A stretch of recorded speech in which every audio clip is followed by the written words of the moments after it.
ज्ञानयज्ञसूत्रमिन्दुशेखरं कृपाकरं नारदादियोगिवृन्दवन्दितं दिगम्बरं काशिकापुराधिनाथ कालभैरवं भजे।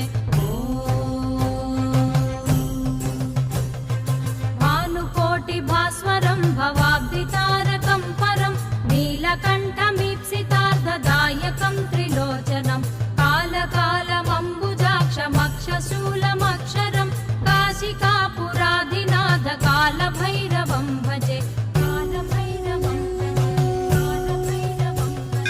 शूलटङ्कपाशदण्डपाणिमादिकारणं श्यामकायमादिदेवमक्षरं निरामयं भीमविक्रमं प्रभुं विचित्रताण्डवप्रियं काशिकापुराधिनाथ कालभैरवं